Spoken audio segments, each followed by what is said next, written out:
হঠাৎ করে কাউকে কিছু না বলেই নিঃশব্দে বাড়ি ছাড়েন ২৬ বছর বয়সী এক তরুণী। স্বপ্নের দেশ ফ্রান্সের মায়োতি দ্বীপে পৌঁছানোর উদ্দেশ্য নিয়ে বাড়ি থেকে বেরিয়ে পড়েন তিনি।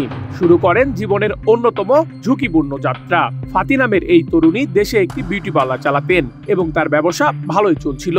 তবে কেন তিনি এমন সিদ্ধান্ত নিলেন তা বুঝে উঠতে পারছে না তার পরিবার। ২ সপ্তাহ পর তার পরিবারের কাছে যখন ফাতির মৃত্যুর খবর আসে, তখন সেটি পরিবারের জন্য এক তীব্র চাপা শোকের কারণ হয়ে দাঁড়ায়। ফাতি হোসেনের বাড়ি সোমালিয়ার রাজধানী মোগাদিসুর উপকণ্ঠ ইয়াকশিত এলাকায়। ইউরোপে যাওয়ার জন্য তিনি এমন একটি বিপজ্জনক পথ বেছে নিয়েছিলেন। Double million offer, Walton fridge কিনে পেতে পারেন ২০ লক্ষ টাকা, রয়েছে কোটি কোটি টাকার নিশ্চিত উপহার, যেখানে রয়েছে জীবনহানির ঝুঁকি। ভারত মহাসাগর পাড়ি দিয়ে মায়োতি দ্বীপে পৌঁছানোর জন্য একটি নৌকায় উঠেছিলেন ফাতি। ওই নৌকায় আরো অনেক অভিবাসন প্রত্যাশী ছিল, যারা সবাই একই উদ্দেশ্যে বাড়ি ছেড়েছিলেন। বিপজ্জনক এই যাত্রায় ফাতি এবং অন্যান্যদের রেখে পাচারকারীরা একদিন নৌকা থেকে পালিয়ে যায়। তারপর তারা সমুদ্রে ভাসতে থাকে ২ সপ্তাহ পর্যন্ত। খাবার শেষ হয়ে যাওয়ার পর অনাহারে মারা যান অনেকেই। তাদের মধ্যে একজন হলেন ফাতি।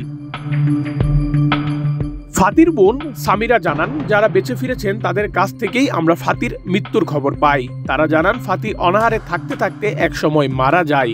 মৃত্যুর আগে তার স্মৃতিভ্রমর হয়েছিল এবং মৃত্যুর পর তার মরদেহ সাগরে ফেলে দেওয়া হয়। যাত্রা শুরুর সময় ৭০ জনের বেশি মানুষ ছিলেন ছোট দুটি নৌকায়, কিন্তু বিপজ্জনক ওই সমুদ্র যাত্রায় মৃত্যু হয় ২৪ জনের এবং উদ্ধার করা হয় ৪৮ জনকে। এ ধরনের বিপজ্জনক পথ দিয়ে ইউরোপে যাওয়ার প্রচেষ্টা দিন দিন বেড়েই চলেছে।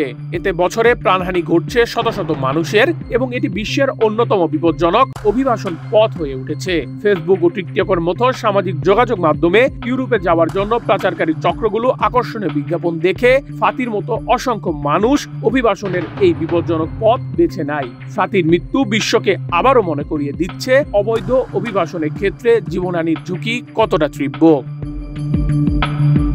নেহাল আহমেদ প্রান্ত, নিউজ ডেস্ক, বাংলাদেশ প্রতিদিন।